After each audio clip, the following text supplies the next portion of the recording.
friends, today is the Independence Day of our country and we celebrated it in school by hosting our national flag.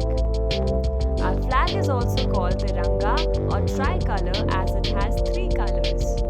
Saffron stands for courage. White represents purity. Green represents prosperity. Can you see a wheel in the middle? It is the Ashoka Chakra.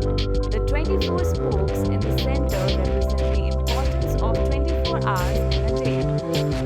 India consists of 29 states. Different languages are spoken across these states. Many festivals are celebrated by the people belonging to different religions all across India. Diwali is a festival